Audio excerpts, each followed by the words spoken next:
Good morning, students. Today we are learning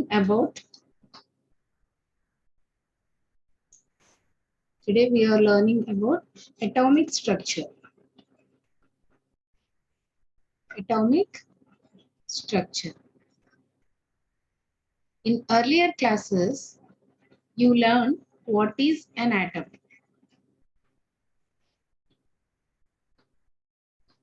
పరమాణువు అంటే ఏంటి, దాని స్ట్రక్చర్ గురించి కొన్ని మనం లోవర్ క్లాసెస్ లో నేర్చుకున్నాం. What is an atom? The smallest part of the substance is called atom. పదార్థంలో అతి చిన్న భాగాన్ని పరమాణువు అని అంటారు అని చెప్పుకున్నాం. ఓకే, ఈ ఆటమ్ లో ఏముంటాయి అన్నది కూడా మనం ఆల్రెడీ నేర్చుకున్నాం. ఓకే, ఏంటుంటాయి? Electron, proton and neutron. వీటినే పార్టికల్స్ అంటారు, కణాలు. ఇవి ఎక్కడ ఉంటాయి? ఆటమ్ లో ఉంటాయి. ఇక్కడ ఎలక్ట్రాన్ అనేది నెగటివ్ ఛార్జ్, అంటే రుణ విద్యుతాత్మకత గలది. ప్రోటాన్ అనేది పాజిటివ్ ఛార్జ్, ధన విద్యుతాత్మకత. ఇది న్యూట్రల్, అంటే పాజిటివ్ కాదు నెగటివ్ కాదు. సో ఇవి మనం నేర్చుకున్నాం. సో ఇంకొకసారి, ఆటమ్ లో 3 పార్టికల్స్ ఉంటాయి: electron, proton, neutron.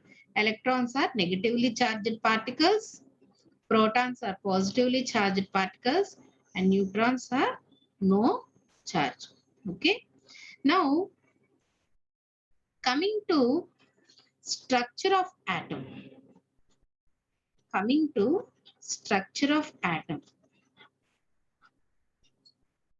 We learned that there are 3 particles in atom. పరమాణువులో 3 particles, 3 కణాలు ఉంటాయని నేర్చుకున్నాం.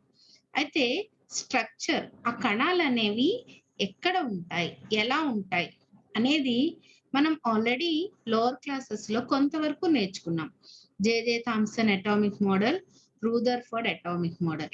జేజే థామ్సన్ మోడల్ అనేది రిజెక్ట్ చేసాం, ఎందుకంటే అది దేన్ని ప్రూవ్ చేయలేకపోయింది. ఆటమ్ స్టెబిలిటీగా ఎలా ఉంటుంది అనేది ప్రూవ్ చేయలేకపోయింది. అయితే రూదర్ఫర్డ్ కొంతవరకు చెప్పారు. ఏమని చెప్పారు? Neutrons, protons centre of atom లో ఉంటాయి.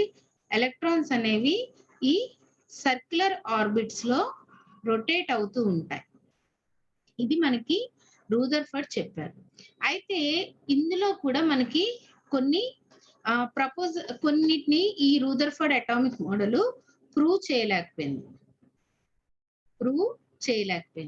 అప్పుడు మనకి ఇంకొక సైంటిస్ట్ బోర్ ఒక అటామిక్ మోడల్ ని మనకి ప్రపోజ్ చేశారు. ఈ బోర్ అటామిక్ మోడల్ ప్రకారం మనకి ఏం చెప్పారంటే, ఏవైతే సెంటర్ లో ప్రోటాన్స్, న్యూట్రాన్స్ ఉంటాయి, ఏవైతే ఎలక్ట్రాన్స్ చుట్టూ తిరుగుతాయో వాటిని ఆర్బిట్స్ అంటారు. తెలుగులో ఆర్బిటాళ్ళు, కక్షలు అని అంటారు. ఓకే, వీటిని ఏమంటారు? తెలుగులో కక్షలు, ఇంగ్లీష్ లో ఆర్బిట్స్. అయితే ఏవైతే ఈ సర్క్యులర్ ఆర్బిట్స్ లో ఉన్నాయో ఇవి ఎప్పుడు కూడా స్టేషనరీ అని చెప్పారు, అంటే స్థిరంగా ఉంటాయి. అందుకే వీటిని స్థిర కక్షలు అని అంటారు, స్టేషనరీ.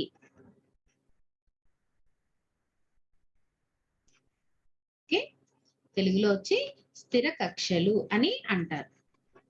అంటే ఇక్కడ ఏంటంటే, ఒక ఎలక్ట్రాన్ అనేది ఈ స్థిర కక్షలో తిరుగుతున్నంతసేపు శక్తిని గ్రహించడం గాని శక్తిని కోల్పోవడం గాని జరగదు. When the electron is in this orbits, it doesn't lose any energy or it doesn't absorb any energy. That's why they are called stationary. But when electron jumps from one energy level to another energy level, there will be change in its energy. అంటే ఈ energy level నుండి ఈ energy level కి jump చేస్తుంది. So it needs some energy. So at this time electron absorb energy. Electron absorb energy. When it is jumping from higher level to lower level, it releases energy.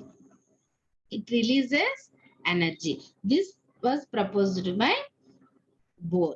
Okay, once again I am explaining. When the electron is in rotating in its orbit, it doesn't lose any electron or it doesn't gain any electron. When it jumps from lower energy level to higher energy level, it absorbs energy. When it jumps from higher to lower energy level, it releases some energy. ఎలక్ట్రాన్లు అనేవి తక్కువ శక్తి స్థాయి నుండి ఎక్కువ శక్తి స్థాయిలోకి వెళ్ళినప్పుడు శక్తిని గ్రహిస్తాయి. అలాగే ఎక్కువ శక్తి స్థాయి నుండి తక్కువ శక్తి స్థాయిలోకి వచ్చినప్పుడు శక్తిని విడుదల చేస్తాయి. ఓకే, వీటిని ఏమంటారంటే ఆర్బిట్స్, స్థిర కక్షలు అని అంటారు. ఓకే, అయితే మెయిన్ రూదర్ఫర్డ్ అటామిక్ మోడల్లో మనకి ప్రాబ్లం ఎక్కడ వచ్చిందంటే హైడ్రోజన్ స్పెక్ట్రమ్. అంటే హైడ్రోజన్ వర్ణపటం దగ్గర మనకి రూదర్ అటామిక్ మోడల్ హైడ్రోజన్ స్పెక్ట్రాన్ని ఎక్స్ప్లెయిన్ చేయలేకపోయింది. హైడ్రోజన్ వర్ణపటం అనేది ఎలా ఏర్పడుతుంది అనేది ఎక్స్ప్లెయిన్ చేయలేకపోయింది. అంటే హైడ్రోజన్ వర్ణపటంలో ఒక సన్నని లైన్ అనేది కనిపిస్తుంది. ఆ లైన్ ఎలా వచ్చింది అనేది మనకి రూదర్ఫర్డ్ ఎక్స్ప్లెయిన్ చేయలేదు. కానీ దానిని బోర్ ఎక్స్ప్లెయిన్ చేశాడు. ఓకే, బోర్ ఏమని ఎక్స్ప్లెయిన్ చేశారంటే హైడ్రోజన్ ఆటమ్ లో ఉండే 1 ఎలక్ట్రాన్, హైడ్రోజన్ ఆటమ్ మనకి తెలుసు first atomic number, so it has only 1 electron. ఏదైతే ఈ హైడ్రోజన్ ఎలక్ట్రాన్ లో ఉన్న ఈ ఒక ఎలక్ట్రాన్ ఒక శక్తి స్థాయి నుండి ఇంకొక శక్తి స్థాయిలోకి వెళ్ళినప్పుడు, ఒక ఎనర్జీ లెవెల్ నుంచి ఇంకొక ఎనర్జీ లెవెల్లోకి వెళ్ళినప్పుడు ఏదైతే ఎనర్జీ చేంజ్ అనేది ఉందో, అయితే absorb energy or releases energy, దాని వల్ల ఈ హైడ్రోజన్ స్పెక్ట్రమ్ లో ఒక లైన్ అనేది ఏర్పడుతుంది అని మనకి బోర్ ఎక్స్ప్లెయిన్ చేశారు. అయితే ఈ బోర్ అటామిక్ మోడల్ కూడా కొన్నిటిని ఎక్స్ప్లెయిన్ చేయలేకపోయింది. అదేంటి అంటే ఓన్లీ హైడ్రోజన్ ఒక్క స్పెక్ట్రమ్ నే ఇది ఎక్స్ప్లెయిన్ చేయండి. మిగిలిన ఆటమ్స్ యొక్క స్పెక్ట్రాన్ని, అంటే మిగిలిన ఆటమ్స్ యొక్క వర్ణపటాలని ఈ బోర్ అటామిక్ మోడల్ అనేది మనకి ఎక్స్ప్లెయిన్ చేయలేకపోయింది. ఓకే, అంటే ఇక్కడ మనం అర్థం చేసుకోవాల్సింది ఏంటంటే ఏదైతే రూదర్ఫర్డ్ అటామిక్ మోడల్లో కొన్ని ఏదైతే ఎక్స్ప్లెయిన్ చేయలేకపోయిందో వాటిని బోర్ ఎక్స్ప్లెయిన్ చేశారు. కానీ బోర్ ఓన్లీ హైడ్రోజన్ ఆటమ్ యొక్క వర్ణపటాన్ని, హైడ్రోజన్ ఆటమ్ స్పెక్ట్రాన్ని మాత్రమే ఎక్స్ప్లెయిన్ చేయాలి. కానీ మిగిలిన ఆటమ్స్ యొక్క వర్ణపటాలని బోర్ ఎక్స్ప్లెయిన్ చేయలేదు. అప్పుడు మనకి ఇంకొక థియరీ అనేది వచ్చింది. వేరొక సైంటిస్ట్ నేమ్ సోమర్ఫెల్డ్. ఇతను ఈ బోర్ అటామిక్ మోడల్ ని దాన్నే కన్సిడర్ చేసి దానిలో కొన్ని కరెక్షన్స్ అనేవి చేశారు. ఏం చేశారంటే ఏం లేదు, ఏదైతే ఎలక్ట్రాన్ సెంటర్ రేడియస్ ఏదైతే ఎలక్ట్రాన్స్ తిరుగుతున్నాయో ఆర్బిట్స్ మనం ఆల్రెడీ చెప్పుకున్నాం కదా, అది ఫస్ట్ వన్ అనేది సర్క్యులర్ గా ఉంటుందని, ఏదైతే సెకండ్ ఆర్ ఉంటుందో అది మనకి సర్క్యులర్ గా కాకుండా దీర్ఘ వృత్తాకార కక్షలో ఉంటుంది. దీర్ఘ వృత్తాకార కక్షలు అనే కాన్సెప్ట్ ని సోమర్ఫెల్డ్ మనకి ఇక్కడ యాడ్ చేశారంట. అంటే ఫస్ట్ వన్ ఏదైతే ఉందో అది సర్క్యులర్ గా ఉంటుంది, వృత్తాకారంగా ఉంటుంది. రెండవ కక్ష ఏదైతే ఉందో అది దీర్ఘ వృత్తాకార కక్ష, అంటే ఎలిప్టికల్ ఆర్బిట్ అని మనకి ఎక్స్ప్లెయిన్. అది మూడోది వచ్చేసరికి ఇంకా ఎలిప్టికల్ గా ఉంటుంది. ఇలా డిఫరెన్సెస్ అనేవి ఉంటాయి షేప్స్ లో అనేది ఈయన ఎక్స్ప్లెయిన్ చేశారు. అయితే దీని వల్ల ఉపయోగం ఏంటి అంటే ఏదైతే ఎక్స్ప్లెయిన్ చేయలేకపోయిన వర్ణపటాలు ఉన్నాయో, లైన్ స్పెక్ట్రమ్ ఓన్లీ హైడ్రోజన్ మాత్రమే ఎక్స్ప్లెయిన్ చేశారు. అంటే అక్కడ ఒక ఎలక్ట్రాన్ ఉన్న దాన్ని మాత్రమే ఎక్స్ప్లెయిన్ చేయగలిగారు. కానీ ఏదైతే ఎలిప్టికల్ ఆర్బిట్ కాన్సెప్ట్ తీసుకున్నారో ఓకే, అక్కడ ఏంటంటే మనకి ఈ central force, influence of central force ఈ ఎలిప్టిక్ అంటే ఇప్పుడు చూడండి ఇక్కడ సెంట్రల్ ఫోర్స్ అట్రాక్షన్ అనేది ఒకలా ఉంటుంది. అదే ఎలిప్టికల్ తీసుకునేసరికి అక్కడ డిఫరెన్స్ అనేది ఉంటుంది. ఈ సెంట్రల్ ఫోర్స్ డిఫరెన్స్ వల్లనే ఈ లైన్ స్పెక్ట్రమ్స్ అనేవి ఏర్పడుతున్నాయి, అంటే వర్ణపటాల్లో గీతలు అనేవి ఏర్పడుతున్నాయి అని మనకి ఎక్స్ప్లెయిన్ చేశారు. ఓకే, ఈ విధంగా మనకి బోర్ అండ్ సోమర్ఫెల్డ్ ఇద్దరు కూడా మనకి అంటే రూదర్ఫర్డ్ ఏదైతే ప్రపోజ్ చేశారో దాన్ని ఆధారంగా చేసుకొని బోర్ ఎక్స్ప్లెయిన్ చేశారు. బోర్ ఏవైతే మనకి ఏదైతే ఆర్బిట్స్ గురించి చెప్పారో వాటిని మళ్ళీ డిపెండ్ అయ్యి సోమర్ఫెల్డ్ ఏదైతే ఎక్స్ప్లెయిన్ చేయలేకపోయారో దాన్ని సోమర్ఫెల్డ్ ఎక్స్ప్లెయిన్ చేశారు. నెక్స్ట్ వన్ చాలా ఇంపార్టెంట్ టాపిక్ ఏంటంటే క్వాంటమ్ నెంబర్స్. మనకి ఇక్కడ క్వాంటమ్ నెంబర్స్ అనేవి 3 ఉంటాయి, n, l, ml. ఈ 3 క్వాంటమ్ నెంబర్స్. n అంటే ప్రిన్సిపల్ క్వాంటమ్ నెంబర్, l అంటే angular momentum quantum number and ml అంటే మ్యాగ్నెటిక్ క్వాంటమ్ నెంబర్. ప్రధాన క్వాంటం సంఖ్య, అజిముతల్ క్వాంటం సంఖ్య అండ్ అయస్కాంత క్వాంటం సంఖ్య. అసలు ఈ క్వాంటం సంఖ్యలు ఏం చేస్తాయి, వాటి వల్ల మనకు ఉపయోగం ఏంటి అంటే ఒక ఆటమ్ లో ఒక ఎలక్ట్రాన్ అనేది ఎక్కడ ఉంది అంటే ప్రాబబిలిటీ ఆఫ్ ఫైండింగ్ ఎలక్ట్రాన్ అంటే ఒక ఆటమ్ లో ఎలక్ట్రాన్ ఎక్కడైనా ఉండొచ్చు, మనకి తెలీదు, కానీ అది ఉండే ఛాన్స్ ఎక్కడుంది అని చెప్పడానికి మనకి ఈ క్వాంటమ్ నెంబర్స్ అనేవి చాలా బాగా హెల్ప్ అవుతాయి. ఓకే, సో ఫస్ట్ వన్ మనం నేర్చుకుందాం n. ఇంగ్లీష్ లో అయితే principal quantum number. Principal quantum number తెలుగులో అయితే ప్రధాన క్వాంటం సంఖ్య అని అంటారు. Principal quantum number. అయితే దీన్ని n అనే అక్షరంతో సూచిస్తారు. ఓకే, ఈ ప్రిన్సిపల్ క్వాంటమ్ నెంబర్ ఏం చెప్తుంది అంటే it describes the size and energy of the main shell. ఒక షెల్ ఏవైతే షెల్స్ ఉన్నాయో వాటి సైజ్ ఎంత ఉంది, వాటి ఎనర్జీ ఎంత ఉంది అనేది మనకి ఈ క్వాంటమ్ నెంబర్ అనేది ఎక్స్ప్లెయిన్ చేస్తుంది. సపోజ్ మనకి షెల్స్ తెలుసు, KLMN, ఇలాగా 4 డిఫరెంట్ లెటర్స్ తో మనము ఈ ఆర్బిట్స్ ని ఎక్స్ప్లెయిన్ చేస్తాం. అయితే వీటి ఎనర్జీ లెవెల్ ఎంత అనేది మనకి చెప్తుంది. సపోజ్ ఇక్కడ n వాల్యూ తీసుకున్నట్లయితే k కి 1, l కి 2, m కి 3, n కి 4. ఇవి ఫిక్స్డ్ వాల్యూస్ అన్నమాట. ఓకే, సో అంటే ఇక్కడ లెవెల్స్ చూడండి, ఇది 1, ఇది 2, అండ్ నెక్స్ట్ వచ్చేది 3, అండ్ నెక్స్ట్ వచ్చేది 4. ఇలాగా వాటి ఎనర్జీ లెవెల్స్ అనేవి మనకు తెలుసు. అంటే ఇప్పుడు మనకి క్లియర్ గా తెలుస్తుంది n = 1 అంటే అది లోవర్ ఎనర్జీ లెవెల్, n = 4 అంటే ఇది హయ్యర్ ఎనర్జీ లెవెల్. ఈ విధంగా మనకి n అనేది మనకి ఏవైతే ఎనర్జీ లెవెల్స్ ఉన్నాయో వాటి వాల్యూస్ ని మనకి తెలియజేస్తుంది. ఓకే, నెక్స్ట్ వచ్చేసి యాంగులర్ మొమెంటం క్వాంటమ్ నెంబర్. తెలుగులో వచ్చి అజిముతల్ క్వాంటం సంఖ్య అని అంటారు. Okay, angular momentum quantum number.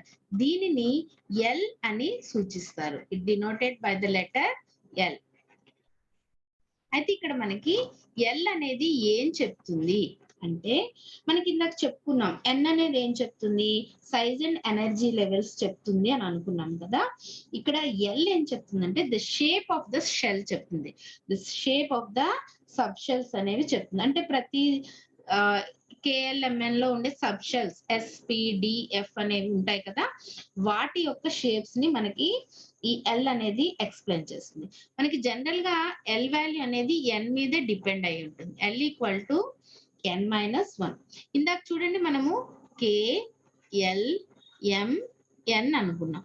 ఇక్కడ n వాల్యూస్ ఏం చెప్పాం, 1, 2, 3, 4. ఇప్పుడు వీటికి L వాల్యూస్ ఏమవుతాయి, n-1, 1 - 1 0, 1, 2, 3. అంటే ఇది LN మధ్య ఉన్న మనకి రిలేషన్ అన్నమాట.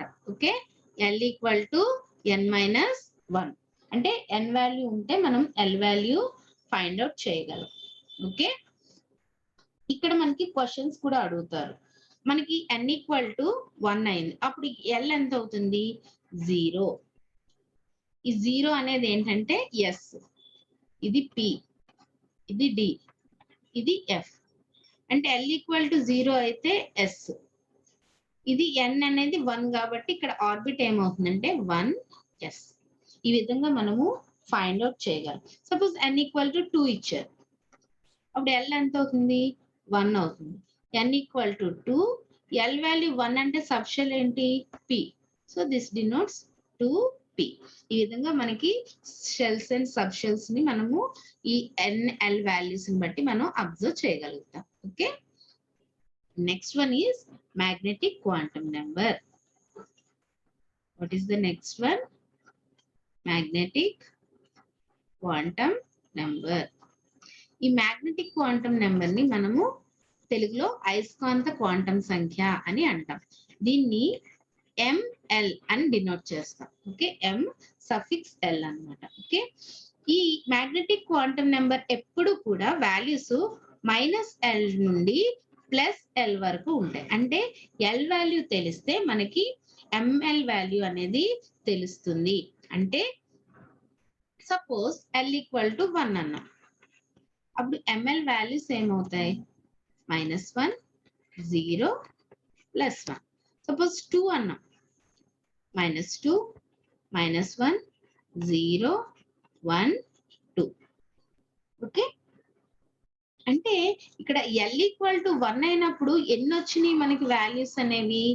ML వాల్యూస్ 3 వచ్చాయి. అంటే అక్కడ ఏంటంటే మనకి 3 p ఆర్బిటల్స్ ఉన్నాయి అని అర్థం. అంటే విత్ డిఫరెంట్ ఓరియేషన్స్, అంటే px, py, pz. p ఆర్బిటాలే కానీ ఇందులో మళ్ళీ 3 సబ్షెల్స్ అనేవి ఉంటాయి. అవి with different orientations px, py, pz. Okay, ఈ విధంగా మనకి ML వాల్యూస్ అనేవి బాగా హెల్ప్ అవుతాయి. ఇప్పుడు క్లియర్ గా ఇంకొకసారి టేబుల్ అనేది మనం రాసుకుందాం. చూడండి, K, L, M, N. ఇప్పుడు N వాల్యూస్ చూడండి, 1, 2, 3, 4. అలాగే నెక్స్ట్ ఏంటి మనకి? L value. L value 0, 1, 2, 3. ఇప్పుడు చాలా ఇంపార్టెంట్ వన్, ML వాల్యూస్. 0కి 0నే. దీనికి ఏమొస్తాయి? L కి -1, 0, +1, -2, -1, 0, 1, 2, -3, -2, -1, 0, 1, 2, 3. ఇక్కడ మనకు వచ్చేసరికి 1s ఆర్బిటాల్ మాత్రమే ఉంటుంది. ఇక్కడ దీనిలోకి వచ్చేసరికి 1s 2s తో పాటుగా 2p కూడా ఉంటుంది. ఇక్కడికి వచ్చేసరికి 3s, 3p, 3d ఉంటాయి. లాస్ట్ దగ్గరికి వచ్చేసరికి 4s, 4p, 4d, 4f. ఇలాగా మనకి ఫస్ట్ 1s లో ఫస్ట్ n ఈక్వల్ టు 1 దగ్గర 1s మాత్రమే ఉంటుంది. అంటే ఇక్కడ ఆర్బిటల్స్ ఎన్ని? ఒకటే. ఇక్కడికి వచ్చేసరికి 2s లో ఒకటి, p లో 3, టోటల్ గా ఎన్ని ఉంటాయి? 4 ఉంటాయి. ఇక్కడికి వచ్చేసరికి 1, 3, d ఆర్బిటల్స్ ఎన్ని ఉన్నాయి? టోటల్ 5, టోటల్ గా 9 అనేవి ఉంటాయి.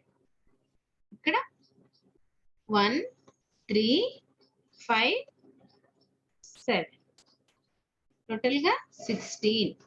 అంటే k ఈక్వల్ టు 1 లో సబ్షెల్స్ ఎన్ని ఉంటాయి? 1. L ఈక్వల్ టు L లో ఎన్ని సబ్షెల్స్ ఉంటాయి? 4 ఉంటాయి. ఇక్కడ ఎన్ని సబ్షెల్స్ ఉంటాయి? 9. లాస్ట్ దగ్గరికి వచ్చేసరికి 16 సబ్షెల్స్ అనేవి ఉంటాయి అన్నమాట. అయితే ఈ సబ్షెల్స్, ఈచ్ సబ్షెల్ లో మనకి ఎన్ని ఎలక్ట్రాన్స్ ఉంటాయి?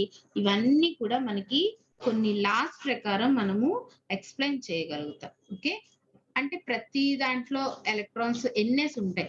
అన్నిట్లో ఒకేలా ఉండవు కదా! ఎస్‌లో ఒకలా ఉంటాయి, పిలో ఒకలాగా ఉంటాయి, డిలో ఒకలాగా ఉంటాయి, ఎఫ్‌లో ఒకలా ఉంటాయి.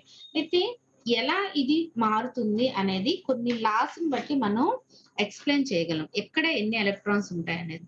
ఫస్ట్‌ది ఏంటంటే పౌలీస్ ప్రిన్సిపల్. చాలా ఇంపార్టెంట్ వన్ అండి. అయితే మనము ఇంకొక క్వాంటం నంబర్ అనేది ఉంటుంది. Spin quantum number. దాని గురించి జస్ట్ చూడండి. స్పిన్ క్వాంటం నంబర్ ఏంటంటే రెండే 2 వాల్యూస్ కలిగి ఉంటుంది. +1/2 -1/2. అంటే ఒక ఎలక్ట్రాన్ ఒక సబ్ షెల్‌లో ఎలక్ట్రాన్స్ 2 ఉంటాయి కదా! ఒకటి పైకి, ఒకటి కిందకి. సో, ఒక వాల్యూ +1/2 అయితే ఇంకొక వాల్యూ అనేది -1/2 అనేది అవుతుంది.